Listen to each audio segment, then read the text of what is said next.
Let's go.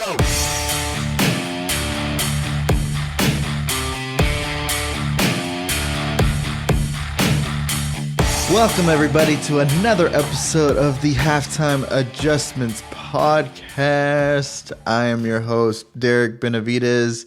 It is a chilly Wednesday, February 1st, and we are recording this in the daytime this time because everybody's off of work right now, it seems like. It is snowing over here in Texas, and it's ice cold, and nobody knows how to drive in the snow down south. So we were fortunate enough to be off of work at this time. So as always, I got my best friend Colton McCarley on the line. Colton, let me hear your beautiful voice.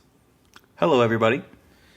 Yes, we got Colton, and we have a lot of news to get into. So today's going to be pretty much a news episode, because we have so much just to go over. There's so much stuff that seems to happen over the off season, which is understandable with the organizations. So, but yeah, so let's, dive right into the news. First things first. As of this morning, Tom Brady officially retires after 23 seasons, and he's expected to join Fox on a 10-year, $375 million deal, which is, honestly, that's going to be exciting for Fox. I think it's going to make their games a lot better. So, yeah, I mean, I don't know who he's going to be with, but it's going to be Tom Brady there, just looking at these games from a bird's eye view now. But yeah, it's going to be exciting to see what he can do, right, Colt? Yeah, I'm really intrigued to see how he's going to pull off his broadcasting career. He's very charismatic, but I feel like they always say people who can't do, they teach. Well, he's sort of the opposite. He's the best to ever do it, and I wonder if he is better served in a different role. I don't know how well he's going to be able to translate, because like Greg Olsen and Tony Romo, they are phenomenal at what they do. Just a few broadcasters that I really love. So I'm two things. Number one, I'm a little worried for Greg Olsen, because he even said on a broadcast like that he hopes Tom Brady does not retire because he knew about the deal with Fox, and said that he would be kicked out of the booth and be replaced by Tom Brady. So I'm a little bummed, because I think Greg Olsen is probably my favorite announcer. He has a very good way of breaking things down in layman's terms, and allowing people to just get a little bit of a deeper view in the game without getting too technical. So I'm intrigued to see how Brady's going to be able to do that, and how well he'll be able to sort of dissect the game. He has a very calming voice. It'll be great to see him out there. But yeah, I'm just really intrigued to see how he's going to do. Yeah, it's going to be exciting. Yeah, it sucks for Greg Olsen, because I do think that he'll probably get pushed out. Yeah. But, I mean, it's Tom Brady, so you kind of have to I don't know, you kind of have to take that with a grain of salt. So, oh yeah, nothing he can do there. Like he was signed to a $10 million or a 10-year contract before he even stepped off the field. Like there's a reason for that.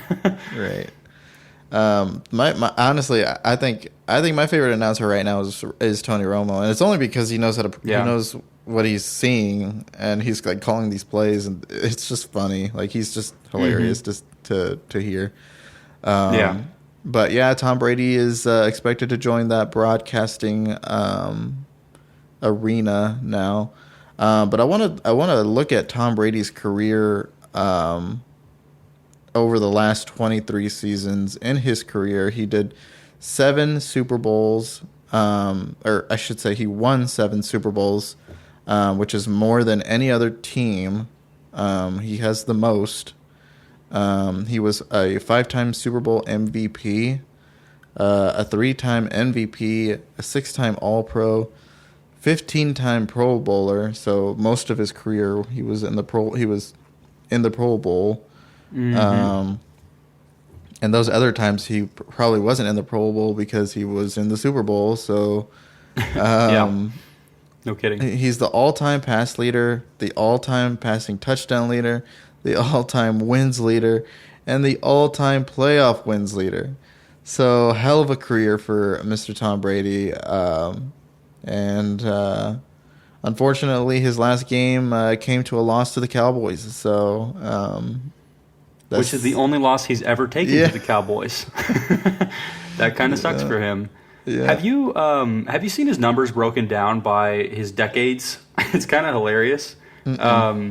So there was an analyst, Field Yates. He, I believe, works for ESPN. He broke down Tom Brady's career in his 20s, 30s, and 40s. And in Tom Brady's 20s, he threw for 21,564 passing yards, 147 touchdowns, and 3 Super Bowl wins. In his 30s, he threw for 40,018 passing yards, 309 touchdowns, 2 Super Bowl wins.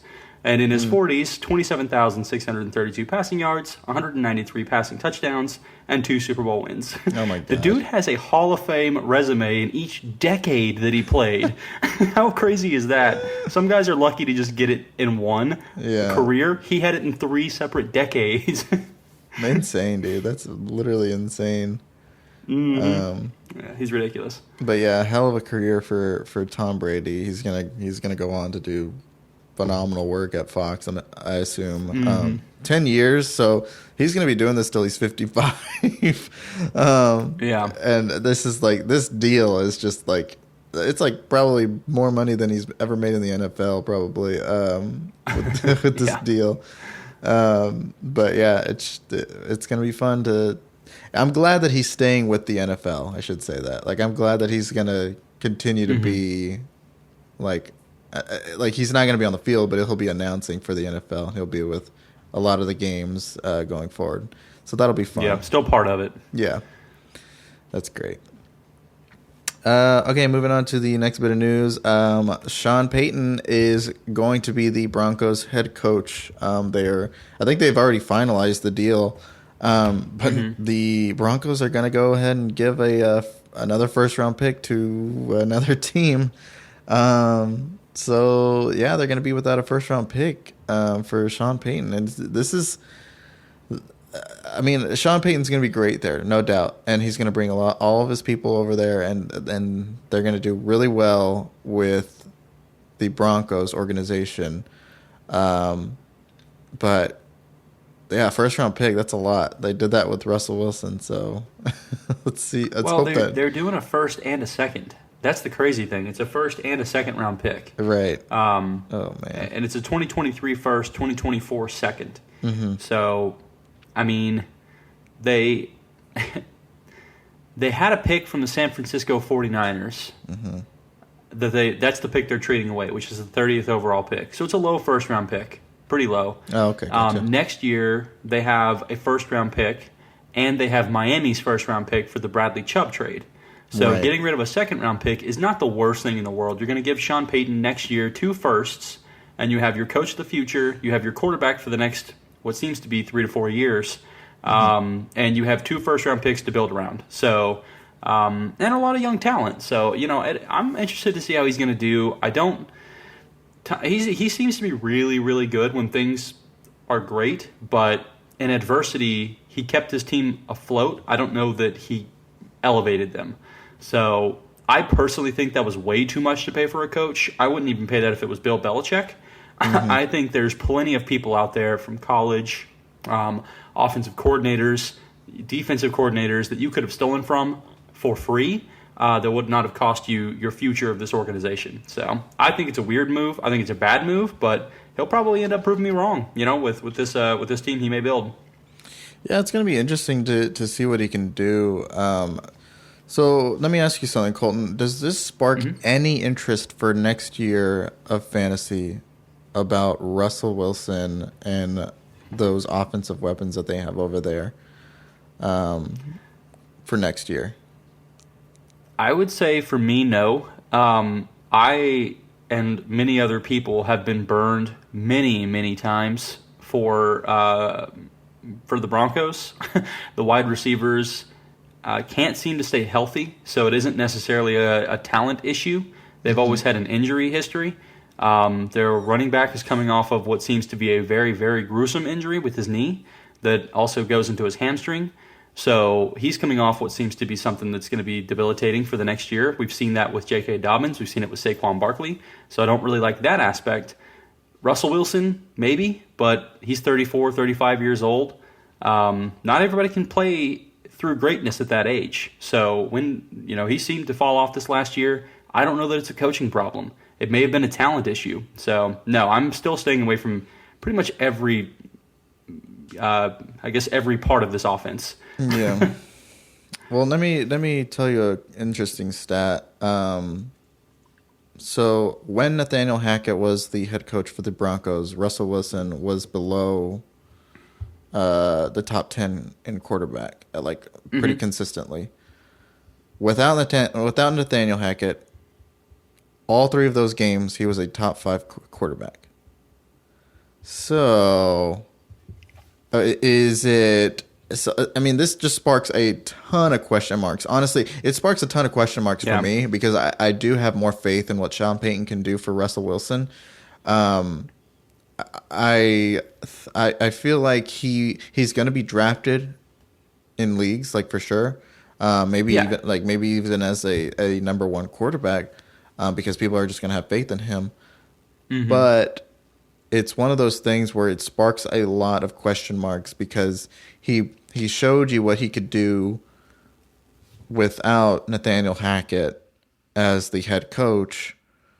And so, like, it's one of those things where you're kind of splitting differences here because now here comes Sean Payton, and you knew what he was able to do with Drew Brees over there. And Drew Brees was one of the best to ever do it as a quarterback, and he was a fantasy rock star. So I don't know. I just feel I have more faith in Russell Wilson next year, I think.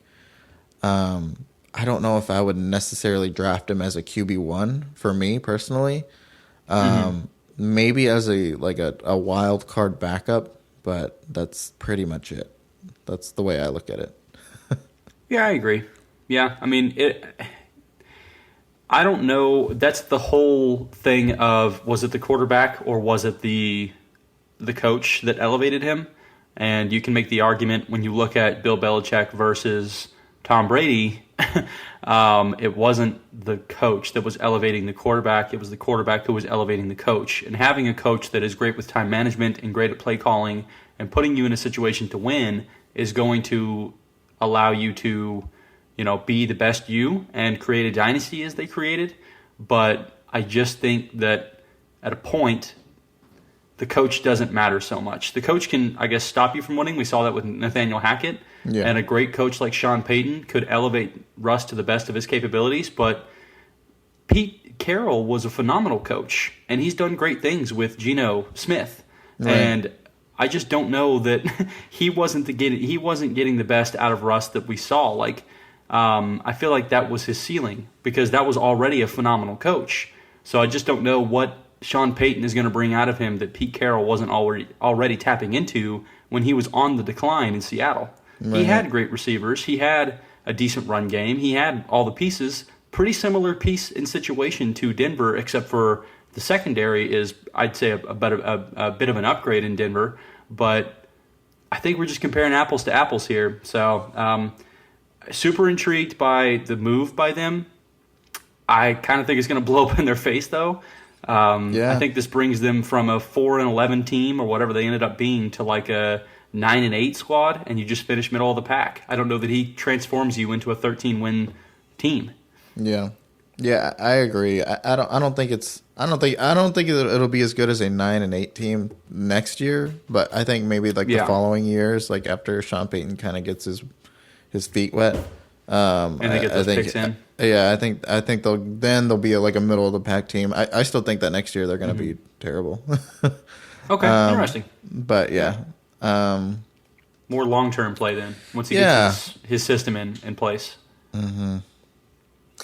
All right, let's move on to another head coaching change. DeMeco Ryan is moving to Houston, and he will be the head coach for the Houston Texans on a reported 6-year deal too. That's a long time. I mean, honestly, he was a great defensive coordinator for the 49ers.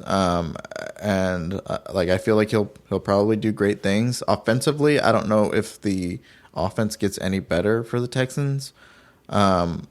but I mean they're going to have some draft picks next this offseason, and for this year's draft. And so Yep. they're only going to get better, I feel like. I think their defense needs to improve a lot, and I think D'Amico Ryan will greatly improve that. Yeah, no, this is a phenomenal move. It's kind of funny because the rumors that came out of the Broncos were that they actually, for a minute there, they had D'Amico Ryans flipping his commitment, and he was going to go to the Broncos, and then he again flipped back to Houston Texans. So then they moved in on Sean Payton because they didn't want to pay the capital. But something that's super interesting to me on this is we've talked about him a few times. I still think Kyle Shanahan, he's the 49ers head coach, right? Kyle Shanahan? Right. Yeah. Yeah. I still think he's the best coach in the NFL because this is now not one, but two defensive coordinators that have gone to get head coaching positions. Robert Saleh was their defensive coordinator in 2018, I believe, when they went up against Pat Mahomes in the Super Bowl, or maybe 2019. But regardless, that was a phenomenal defense that he put together. And then you turn around, you lose your defensive coordinator. D'Amico Ryans comes in place and does it again for you. Those hires were both by him, right? So he seems to be putting together something great. And I think if you look at what Robert Saleh was able to do, he's put together something honorable and respectable there with the Jets. It's not great, but it's definitely defensive oriented, which I think you can expect for Houston, a similar situation, right? What are your thoughts on that? Yeah, no, I agree with you. I think that, just looking at the example that Robert Saleh set, I think he's even Robert Saleh was in line to be a coach of the year this year, and it's one of those things where you see coming from where he was with Kyle Shanahan, you expect big things from D'Amico Ryans now with the Texans, and so I could see D'Amico Ryans putting together a respectable team. He's just gonna, I don't know if it's gonna be a night and day difference from this year and last year. So it just depends on what they get all in the draft. They're gonna need to move some pieces around though, because their defense isn't respectable at all. Their offense needs to be improved as well. So they're kind of at a rebuild at this point, which is definitely possible. But with a new head coach, it's going to be kind of tough just dumping that all on his shoes. Robert Saleh, he did have to rebuild as well a little bit, and they still seem to have to be rebuilding, but he was able to make a respectable team with backups. So it's one of those things where you kind of see what he's been able to do with what he has, and you're kind of expecting some similar things with D'Amico Ryans. So that's kind of what I see it at. Yeah, they have obviously they have the second overall pick in this year's draft. He gets his pick of the litter of quarterbacks because the Chicago Bears don't need a quarterback. They're either going to trade out of it or they're going to pick the top defensive player in the draft this year for defensive line help, most likely. Right. So, you're getting your pick of the litter unless someone jumps you, and someone's going to jump you, so you have the opportunity to pull the trigger to jump up too. Yeah. They coming into this, he has the opportunity. I think it's actually more of an attractive position than the Denver Broncos were, because that roster is so locked in. You don't have a lot of wiggle room. But this is a clean slate. This is your opportunity to literally build from the ground up and try to revitalize an organization that's been dead for a very, very, very long time. And so, he's going to have some fun this year. I think this is the best way to do it, when you can come in and say, okay, I either want Mills or I'm going to put my own guy in, and we'll see what we can turn around for some of these guys. So, hey, have fun. This is your chance. So, yeah. We'll see what he can do. This is kind of his playground right now at this point. So he can kind of play around with these guys, or with this organization, I should say. Yeah, a lot of money too. Yeah, a lot of money. They want to hit the free agency. Yeah. All right, let's move on. Kellen Moore is out of the Cowboys organization and right into the Chargers organization as the offensive coordinator over there. I mean, honestly, like we knew the Cowboys were going to lose somebody on the coaching staff, whether it be Dan Quinn or Kellen Moore. But Dan Quinn's staying and Kellen Moore is leaving. So Kellen Moore was great for the Cowboys, in my opinion. But I don't think he was able to he wasn't able to give it that extra push that they needed to get into the Super Bowl. But I mean, he really did great work as an offensive coordinator, in my opinion, at least. But yeah, we will see him in a Chargers hat next year. Yeah, I'm actually really sad to see him go. We are Cowboys fans, and we're pretty attached to this team. And it seemed, he consistently had our offense in the talks of one of the top offenses in the league. And there were some games that he had that were total busts, and you look around and you were like, what the heck happened here? What did we do wrong? And I think that fell squarely on his shoulders. But I don't know. I didn't think the Cowboys as an organization, I didn't think we had to make a move to like, oh, someone's head has to roll here. I don't think they had to. I think your offense was really good. It was showing promise, and I think you're going to watch him with a better quarterback and, to me, a more talented roster. They have Williams, they have Keenan Allen, Eckler, Herbert. Like, I think he's going to go on to do really, really good things there and show when he has a capable quarterback and offense to make things happen, what he's capable of pulling off. So, yeah, I'm excited to see him over there, and hopefully he's going to continue to kill it. Yeah, I think he's going to do great work with the offensive weapons that the Chargers have as well. But yeah, I mean, like if you think about it, honestly, the Cowboys this past season were like one of the top offenses in the league, and they were really good offensively, and they were like, even with like Cooper Rush there, Dak was out for like the first part of the season, and Kellen Moore was still able to produce with Cooper Rush as the quarterback. I don't know if Cooper Rush is a better quarterback than Dak. I won't say that, but I mean, like, he was able to do things with an offense that was injured, with the starting quarterback being injured. And he's still a young guy too. I mean, I think he's going to do great things. And I think, honestly, after his Chargers era, he'll be in line to be a head coach somewhere. Yep. Yeah, I agree. Yeah, he'll do great things there. And just think about how many pieces he lost. He lost so many pieces to his offense. Yeah. He lost Amari Cooper. He lost Tyron Smith. He lost Terrence Steele after losing what was his name? Lyle Collins. So you lost your right tackle. Then you put another right tackle in who's doing phenomenal, and then you lose him too. Zeke takes a step backwards. You lost Dak for a long time, and he still kept us at 12 wins. That's phenomenal with how much adversity we faced this year to still look that good. But, they chose to go in another direction. I think it's a really dumb move, and we're going to look back at this one and kick ourselves for it. Yeah, we probably are. I don't think our offense will be nearly as good as it was this year. No. Next year. Not with the names that I've heard. Yeah. All right, let's move on to the next topic. Let's talk about these AFC Pro Bowlers, these quarterback Pro Bowlers, I should say. Just because I want to name... So the biggest piece of news that just came out was Tyler Huntley was selected as the backup for Josh Allen for the Pro Bowl roster. And he's joining Derek Carr and Trevor Lawrence. So I just wanted to bring this up because this is kind of funny to me. Like, I feel like these guys are very low talent-wise for their respective position.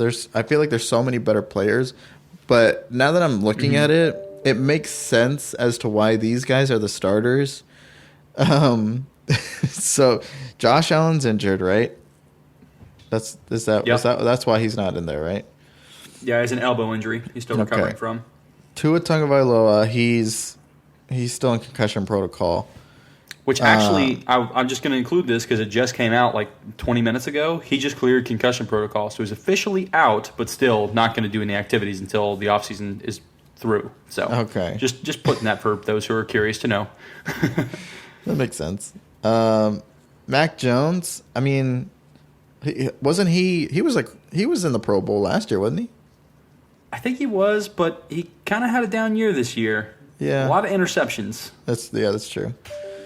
I mean, Zach Wilson, yeah, no, that's understandable. I'm just going down. I'm basically going down every single team real quick because I want to kind of bring up every single quarterback that didn't get selected over these three guys.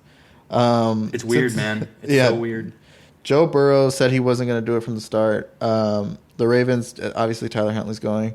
The Steelers, I mean, yeah, I guess that kind of makes sense. Mitch Kenny Trubisky's Pickett's not getting in. Yeah, Kenny Pickett's not getting in. So the Browns, they have Deshaun Watson, and honestly, Deshaun Watson didn't do much this year. But I don't know. Like, I feel like the NFL is just kind of shaky on letting him do whatever he wants to do right now. He's on thin ice still, so I guess that makes sense.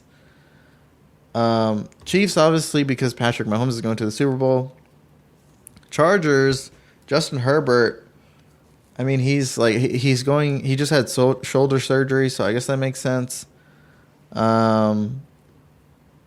Vegas, the Raiders. I mean, obviously they're getting. So here's the thing: like, is Derek Carr going to represent the Raiders? He's technically not off the roster yet, so yes, he'll represent as a Raider. But I mean, the point I think you're trying to make here is that like the caliber of players who are in the AFC for quarterback versus the calibers that'll be representing for the AFC game and the Pro Bowl is insane to me. But look at the guys. Like Pat Mahomes injured, Josh Allen injured, Herbert injured, Russell Wilson didn't do enough this year, right, to make it to the Pro Bowl. Joe Burrow excused, Lamar Jackson injured, Deshaun Watson, he is what he is. We know his issues.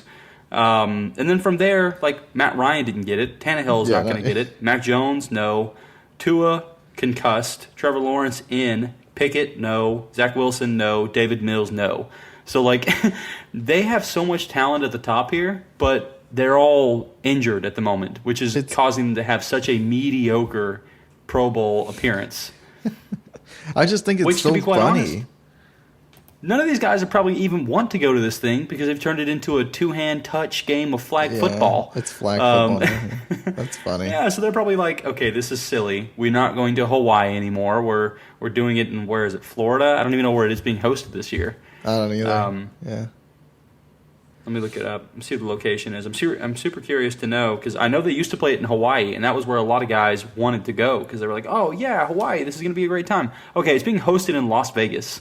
Okay. I guess that's fun, but come on. Like, the NFL has made so many cuts that you can send these guys to Hawaii. Like, you could take the two teams out there to go have some fun, you know?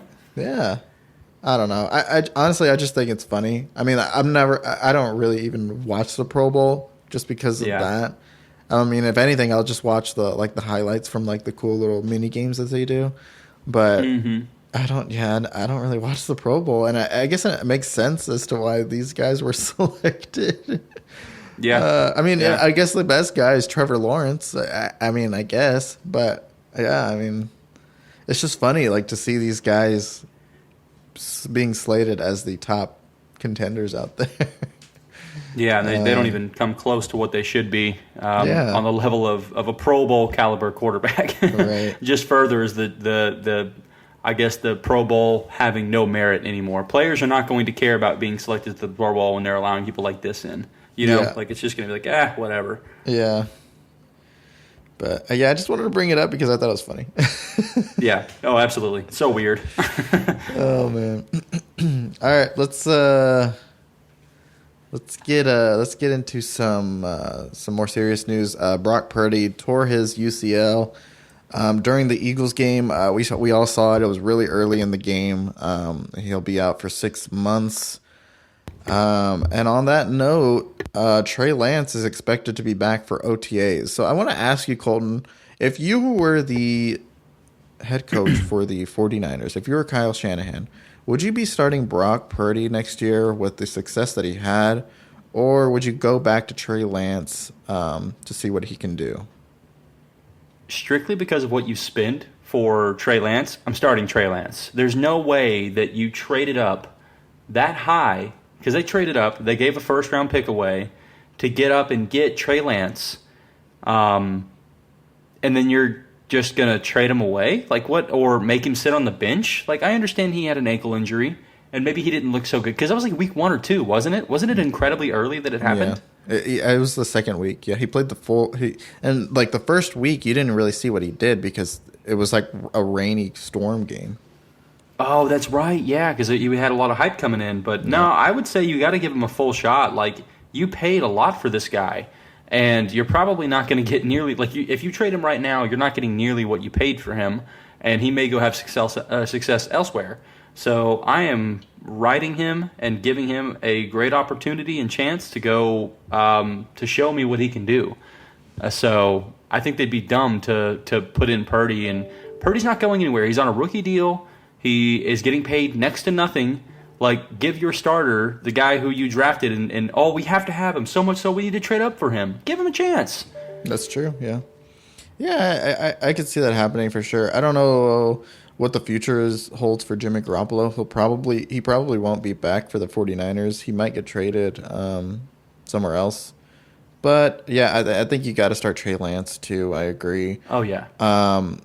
He's also a mobile quarterback, so he's one of those guys that you thought Justin Fields would be. So I kind of really want to see what he can do because he hasn't really played that much.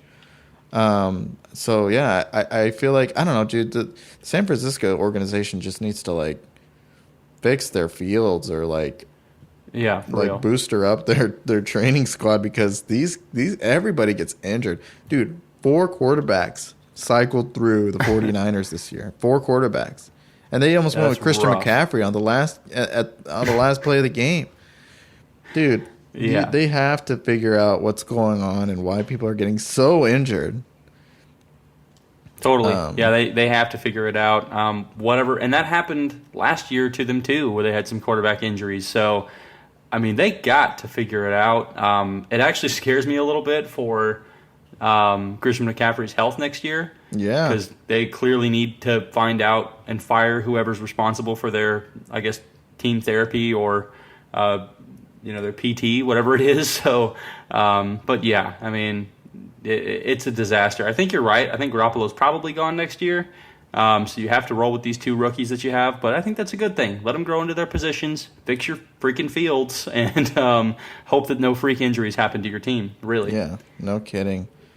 We'll just have to see who's healthy next year, I guess. Yeah, for sure. But yeah. All right, let's move on to the next bit of news. Eric Bieniemy says he's willing to move this offseason. He, of course, is on the Kansas City Chiefs at this moment. He's playing in the Super Bowl as the offensive coordinator over there. His top landing spots right now are Washington and Baltimore. I think Baltimore would be great for him, honestly. I think he could do great things with Lamar Jackson. Willing they sign him, which I think they will. But yeah, if he goes to Washington, I think he's going to be more so kind of like in a hole that he's going to have to try to dig out of. But with Baltimore, you kind of have more flexibility. So if he does go to Baltimore, that would be a good move for him, I think. Dallas, on the other hand, is very uninterested, even though they just got rid of Kellen Moore. Colton, I know you're really passionate about this part, so I'm going to let you talk about this. Yeah, I don't understand how when the clearly, in my opinion, best offense in the NFL over the past several years comes to the offensive coordinator comes to the conclusion that he wants out. He wants to pave his own road and take a team who is not named Patrick Mahomes to the Super Bowl. I don't know how he's not the top priority in the offseason for you. You have your opponents and NFC East rivals in the Washington Commanders making him a priority. You have other teams who are saying, if he's available, absolutely we need to go for him. But Dallas is over here talking about, well, who are we going to promote from inside? Same thing we did with Kellen Moore. Yeah. He was the quarterback's coach, and we decided to promote him to the offensive coordinator. It worked out once. I think you should go with somebody, because this team is built to win now, right? Like, you have some roster holes you need to fix. You could use another cornerback. You could use a dependable running back. We won't get into that right now, but I think the pieces are there to win now. Dak is a good enough quarterback to get you there.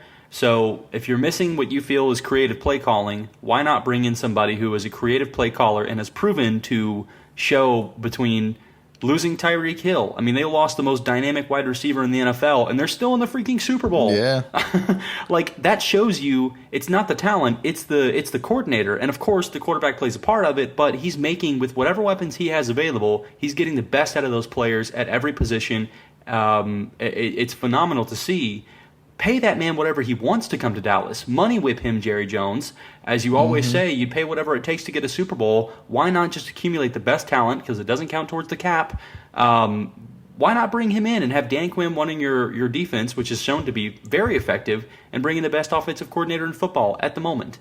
Yeah. I don't get it. I don't understand why we're not doing this. It seems like a layup. Yeah, I don't understand it either. I mean, Mike McCarthy's going to be calling the plays.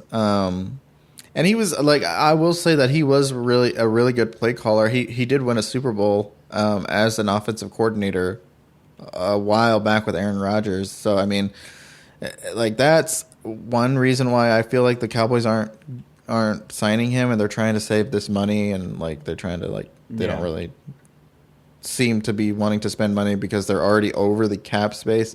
I think that's the main reason why the Cowboys aren't interested. But yeah, if they want to win a Super Bowl, I mean, you got to do these things in order to win the Super Bowl. So, I mean, or even make it to the AFC Championship, because we haven't been back there in my whole life. I haven't seen the Cowboys go back there. It's ridiculous. Yeah. No, exactly. So, I mean, I don't know. This seems like the time to pull the trigger. It seems like unless you're saying, okay, we're going to blow it all up, we're going to get rid of Dak, we're going to get rid of everybody. Like, if you don't have success this year and whoever he gets hired on has success, you need to fire. You can't fire him, but Jerry Jones needs to step down as the general manager. Because if I'm the GM, I'm pounding my desk right now for the second they win the Super Bowl, because I believe the Kansas City Chiefs are going to win. The second he starts taking interviews, you're the first flight he gets on, and you don't let him leave the room until he signed a contract, because whatever anybody else is offering, we're doubling the amount because we have the money to do so. You're the most lucrative business not only in the NFL, but in the entire world. You're valued at over $5 to $6 billion. You can pay this man whatever he needs to make this happen. So, to me, Jerry Jones needs to step down if he doesn't do whatever it takes to get the number one offensive coordinator and pair him with the number one defensive coordinator, and let Mike McCarthy continue what he's doing and let these two guys run you into hopefully what's the NFC Championship game at the very least. Like you're saying, we haven't been there in forever. Yeah. It's funny because we're like the New York Yankees whenever in the early 2000s, whenever they're just running everything and getting like all the best weapons like on their team. But we're not willing to do that right now. And we're not going to the Super Bowl.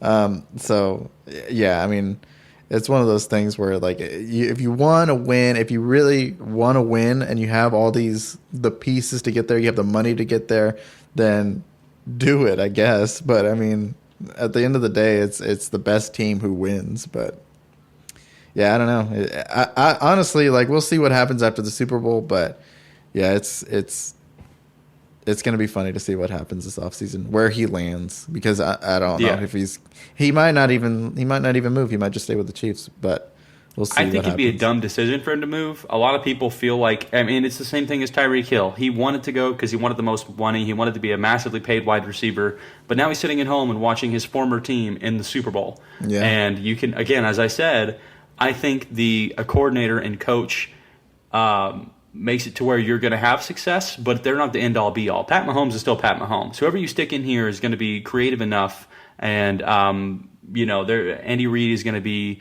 smart enough to put somebody in who plays to his talents. So I don't know. This seems like a bad decision for him, and it could end up going south. But if I'm the Cowboys, I'm going after the guy because he has 3 Super Bowl appearances, 4 in the past. I think it's 3 in the past 4 years or something ridiculous like that. Like, yeah, bring him in. That's the guy I want running my organization on an offensive side. Yeah. Well, there's a lot of head coach news going on, and we'll just move on to the next bit of head coach news. Matt Rule he's oh my god, this is just funny. Matt Rule is suing the Panthers because they are refusing to pay his severance. I mean, and notably, he's not doing anything for the team, and they fired him. But I mean, he was guaranteed money, so I guess you got to take it like that. So I just want to bring it up because it was funny. Just like everybody's like going through something serious with these teams, but Matt Rule's just getting pissed off because he's being a couch potato and not trying to get his money, and he's trying to get his money from the Panthers.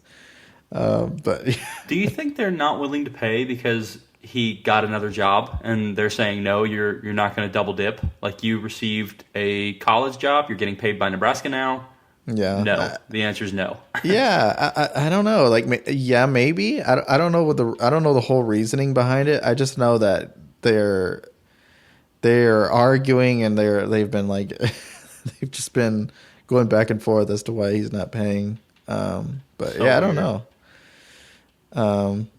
It's gonna be funny to see how that shakes out. But yeah, it's just Matt Rule is trying to do everything to get his money, which makes sense, dude. It was guaranteed, like you said, right? Yeah. Like, you guaranteed it, pay me my money. Yeah. All right, let's move on to some other lighthearted news. Arian Foster sarcastically implied that the NFL's rigged on Barstool podcasts. This was one thing that he was probably being sarcastic, but he is more than likely telling the truth. Because the NFL is 100% rigged. The Cowboys should go every year to the Super Bowl. I don't know why they don't. I guess people just pay more money for the Cowboys not to go to the Super Bowl. Exactly. They try to keep us out. Which makes sense. Yeah, I get it. Nobody wants to see Dallas succeed. I get it. Which is fine. Whatever. I'm not mad by it. You know, it's whatever. Yeah, it's whatever. It's fine. All right, let's get out of here. Some serious news. Left tackle Trent Williams on the 49ers. He is saying that he's not ruling out retirement this offseason. This would be a big retirement if he left the 49ers because he is so dominant on the field. Truly. Never letting anybody get to the quarterback ever, it seems like. But yeah, I mean, this would be a huge blow, especially if Trey Lance comes back next year and he's without Trent Williams. I think Brock Purdy was really successful because of Trent Williams. But yeah, I mean, this could be a huge loss for the 49ers, honestly. They're probably going to have to go out and get somebody in the draft. Yeah. I mean, you have to fill that hole if he does. I mean, he's 34 now, about to turn 35. He basically said you have to eventually start thinking about life after football. At some point, you can't just continue to say, I'm going to play forever. Mm-hmm. You want to have knees after you retire. So yeah. I can't blame the guy for putting a business decision like that ahead. On top of that, he has very serious anger issues, as we've seen come out on the field many, many times. He's been in several fights, most notably and most recently the one with the Eagles, where he literally threw a guy on the ground for what appeared to be no reason, causing a massive fight. So, I mean, again, he's clearly Hall of Fame bound. You don't have to play forever. I can't necessarily blame him for wanting to say, okay, I eventually have. Same with Aaron Donald. You know, he's saying the similar situation. Yeah. He doesn't want to be doing this for the rest of his life. He wants to be able to play with his kids when he's done. He wants to be able to walk around when he's done. So, I would just say to that, hell of a career. And if this is the end of it, then he goes down as one of the best left tackles to ever play the game. Yeah. Yeah, no doubtably. And like, it makes sense as to why they want to retire. I get that they don't want to do this forever because it's a strain on their bodies. I mean, yeah, at the end of the day, you want to be there with your family and you want to do something that makes you happy. But yeah, I mean, he had a great career. He's going to have enough money to retire now. I mean, and he'll probably put his money into other baskets. So, I mean, I mean, do whatever you want. You literally have a lot going for you. So. Oh yeah, and there could be an opportunity for announcing. You never know from that front if someone would take him, and Some of these guys are going on to like do boxing or something like that. Maybe with this guy's anger issues, he gets in the UFC. Yeah, Who knows? Maybe we see that. All right, let's move on to another team. The Jets are making some moves offensively. They hire Nate Hackett as the offensive coordinator. And apparently there are rumors going around still that they are preparing for a huge offer for Aaron Rodgers. The Green Bay Packers have already came out and said that they're not looking for a future with Aaron Rodgers. They're looking to move him. And so this will be kind of interesting to see if Aaron Rodgers can produce over there with the New York Jets. Now, Nathaniel Hackett was already the offensive coordinator for Aaron Rodgers for a number of years. So him just being over there with the Jets, it's kind of a full circle in that way. So it'd be kind of interesting to see how many more solid years Aaron Rodgers has if he moves to the Jets. Yeah, he's getting up there in age. I guess it depends on what they want, but I've heard it's at least a first-round pick. So, I may pay one first. I don't know that I'd pay multiple because he's, 38 now? Yeah. But, I'd pay at least one first round to get Aaron Rodgers, a Super Bowl caliber. He's gonna bring, at the very least, he's gonna bring a lot of game management, and he's not going to lose you games. Like, he's not going to do that to you. So I think it's not a terrible fit. Like, I actually see him stepping in and improving that team a lot. They invested a lot in their offensive line. If they can get that offensive line healthy, he's going to be able to have some great running backs behind him in Breece Hall. The wide receivers look very good. The defense is being worked on. They have a lot going for them. So, yeah, they could be a quarterback away from at least making that playoff berth that they're looking for. Yeah, absolutely. And like, I will say that the only other team that I could see him going to is the Raiders. And because they obviously are moving away from Derek Carr, so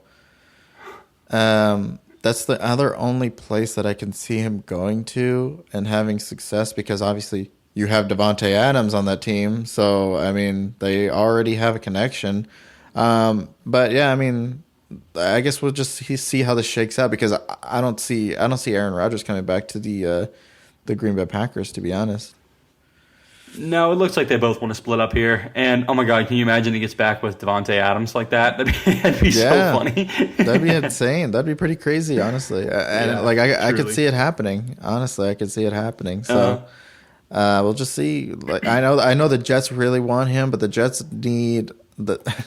It's funny because they just paid up for Zach Wilson, but I mean, let's see let's see how it shakes out in the offseason. Maybe they'll draft another quarterback. I don't know. Maybe. Yeah, very possible. Oh man, but yeah, I think this is kind of like the most kind of exciting news, just because after this he'll be the oldest quarterback in the league. I think now that Tom Brady's retiring. So yeah, I mean, we'll just see how this goes. Mm-hmm. He's getting up there in age, man. I don't know that people. We saw a once in a lifetime quarterback in Brady. I don't know that people are going to be able to play to their 45. Like, the cutoff may be 35, 36. Yeah. We're seeing some guys who are phenomenal in Rodgers who can play till 38, 39, but I think those days have gone from, I don't know that we will ever see that again from a quarterback. Mm-hmm. All right, let's move on. Let's talk about some of these Joe Burrow extension talks. They're already starting, and which is understandable. He's one of the best quarterbacks in the league right now, I think. But it's gonna make the Bengals organization a little bit shaky, I feel like, because T. Higgins and Tyler Boyd are on their final year, and we're gonna have to see them make some room for those two guys too if they want to be. Well, I shouldn't say that, because obviously they're going to be a playoff contending team, it seems like, with Joe Burrow as the quarterback. Yeah, but it's going to be a lot more difficult, especially if you want to guarantee Jamar Chase to be extended next year. So I don't know. Like, I feel like you have a lot more insight to this, Colton. So I kind of want to lean on you for this part of news. Sure. Yeah, I'll take over the baton here. So, I care about this team a lot. I don't know, to those who don't know my fantasy squads, in my dynasty and keeper leagues, I am on all three of them attached to Jamar Chase. Yeah. He is, I think, the best wide receiver in football when it comes from a talent standpoint. I think he's better than Jefferson. That's just a personal preference thing. I don't really have a lot of facts to back that. It's just how I feel about him. I love him as a player. So, with all that being said, I'm getting a tad bit worried about this organization and what they're going to be able to do with the free agents that are coming around. So, a lot of what they've been able to accomplish is during Joe Burrow's rookie deal. And where a lot of teams have success is on rookie quarterback contracts because they can afford to take that extra money and throw it out to the world. So they're going to have to extend him this offseason. They're not going to let him get to the fifth-year option, I don't think. I'd be very surprised if Joe Burrow allowed that to happen because of how great he just put up the best tape he can possibly put up, right? Yeah. So you're going to have to sign him. Market value appears to be around at least $40 million a year. So you're taking a significant hit, and that has to come from other places. You have to take cuts in order to come up with that sort of money. So this offseason, they have the following players who were impact players on their team who are set to depart. They are unrestricted free agents. You have Jesse Bates III, Von Bell, Eli Apple, Hayden Hurst, Trey Flowers. Now, all the guys I just named outside of Hayden Hurst are defensive players. They have Jesse Bates is their safety. Von Bell is their strong safety. Eli Apple is their cornerback 1, and Trey Flowers is their cornerback 2. All four of these guys have a market value of at least $11 to $14 million per season, and they should get paid a 3 to 4 year contract, is what Spotrac has them getting paid. So you're now talking, that's $40 million right there. That's 4 players, and that's your $40 million. Really closer to $45 million is what you're talking about here. That's what you're potentially losing by having to pay a quarterback. Your entire secondary gets wiped. So you have to draft well, you have to find some rookie contracts to work off of, and you can't sign a ton of veterans. As you mentioned, next year they have a few more players that they have to worry about who are going on to their final deals. In 2024, you have the following players. Trey Hendrickson, who is their best defensive edge rusher and probably one of the best in the league. That guy's elite. You have running back Joe Mixon, who he has a club option, so they can choose to cut his contract if they'd like to. Tyler Boyd, who would be an unrestricted free agent. Chidobe Awuzie, who's your third best corner, and last year was your second best corner. They do have, who's their other guy? T. Higgins. He's another guy who's on the last year of his contract. And with all that being said, Jamar Chase, that will be the year that he is eligible for his first contract extension. So you have to worry about the big contract in Burrow. You have to worry about your entire secondary that has to get paid this year as unrestricted free agents. They can get pulled from other clubs already. Then next season, you have to worry about your entire wide receiver core, and you have to worry about your running back room. There's a lot to say that this dynasty could be over, or it could be heading towards its last leg here.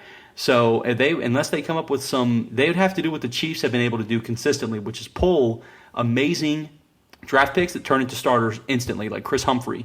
You have to be able to find talent like that, and if you can't do that, that's how your dynasty ends. So I fear, we may be seeing the gate close here on Joe Burrow's opportunity to hold a talented roster like this together, which puts more pressure on him, obviously. And we haven't even talked about the offensive line and the corrections that still need to be made there because he, again, was the most sacked quarterback in football. So I don't know. We'll see how this goes. I'm rooting for Burrow. Chase is my favorite player, but, he gets double-teamed nonstop, and the only way he's able to get free is by utilizing some of those other guys like Boyd and T. Higgins. Right. So, do you trade some of these guys for draft capital and try to get some more rookie deals? These are the questions that they're going to have to be going through. Where do you make the cuts? Who do you trade away? What are we going to do with our whole secondary this season? So super, super interested to see how this offseason goes for them with Burrow and everybody. Yeah. And all we can do is wait to see. Yeah, it's going to be interesting because they do have a lot of moving pieces to make, especially, and it's starting this offseason too, and going forward. So yeah, I agree. It's going to be kind of interesting to see what they will do. I certainly hope that the window isn't closing for them. I really hope that they can just kind of pull it out and kind of continue to keep figuring it out as the seasons progress. So, but yeah, I mean, Joe Burrow said on an interview that his entire career is going to be the window opened. So, love that. That sounds great in theory.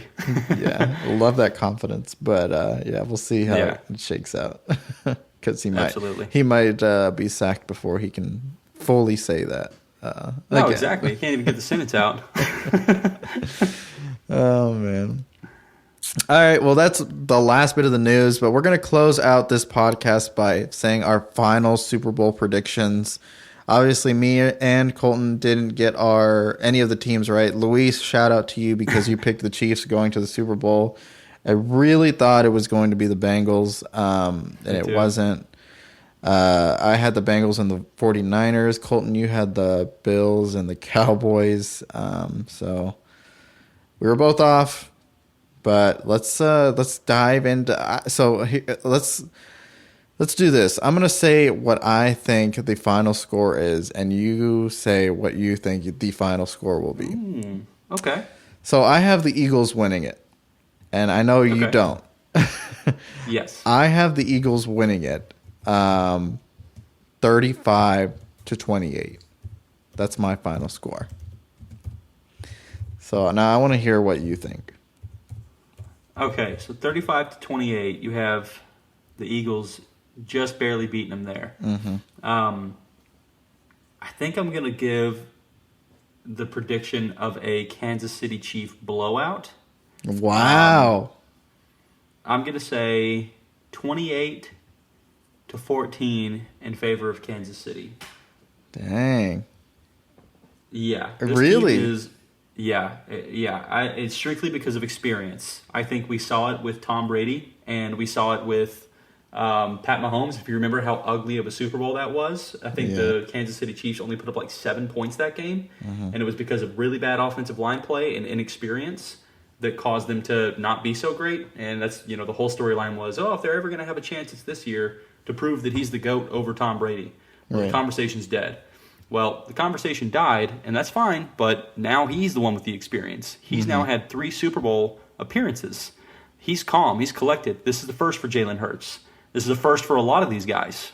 So, yeah, I'm going to go with the team that has the experience, and I think mistakes are going to be made by Hurts, and that's going to cost them the game. 14-28, Kansas City Chiefs. It's going to be interesting to watch just because we know what. So when you hear about the injury that Patrick Mahomes had, I'm fully convinced that he did not sustain a high ankle sprain. Now he was running all over the place. That last play of the game, whenever he ran for 10 yards to the sideline, and he got the first down plus more because he got shoved out of bounds. I mean, I'm fully convinced that he didn't have his high ankle sprain. So I don't know. We'll see how mobile he can be. But Jalen Hurts is going to win on the mobile side of things, and I think that's where the difference is going to lie. I think Jalen Hurts is going to be able to get out of the pocket and run around. So that's why I think Jalen Hurts will win over Patrick Mahomes. Because if they are saying that Patrick Mahomes is truly injured, then yeah, that's why I'm giving it to the Eagles. If Patrick Mahomes was, are you forgetting that Jalen Hurts is coming off of a shoulder injury and it's his throwing shoulder? So you're basically saying that you're thinking that Jalen Hurts' legs will outdo Patrick Mahomes' arm, because that's basically what we have right now. One guy has an arm injured, one guy has a leg injured. I will say that. I mean, Jalen Hurts showed that he was kind of injured during that last game too, but I don't think it's as significant as a high ankle sprain. I mean, I don't think his shoulder is as injured as Patrick Mahomes' ankle. I will say that. Okay. But I mean, I don't know. It could be wrong. I just think that I just feel like I think that Jalen Hurts is going to be able to run, and I think he'll be able to score 2 touchdowns on the ground. Yep, and that'll be the only thing they do, because he'll throw 3 interceptions. It's my prediction. Dang. I think it's going to be a bloodbath, and the Eagles are going to be a great team, but I don't know that they're going to be the ones to win it. Yeah. All right. Well, we'll see. We will see after the Super Bowl. We'll come back to this podcast, and our final predictions, and we'll see who wins it. Heck yeah, I like it. One of us is going to win. Oh, That's the one of beauty us is winning. taking Yeah. each side. Yeah, one of us is winning. They draw. Could you imagine? They get Oh my God. they die. That would suck. Oh man. All right. Well, I think that'll do it for us today. I appreciate everybody listening to us on Apple Podcasts, Spotify Podcasts, and Amazon Podcasts. You can follow us on Twitter at halftime_ADJ. And Colton, anything else you want to add before we close it out? Nope, just I guess go Kansas City. Honestly, I want Kansas City to win. I really Yeah. do, but I just think the Eagles are going to win. You're going with your mind, not your heart. I'm going I get with it. my Makes mind. sense. Yeah. So, all right, everybody. Thank you guys for listening, and we will see you next week. Later.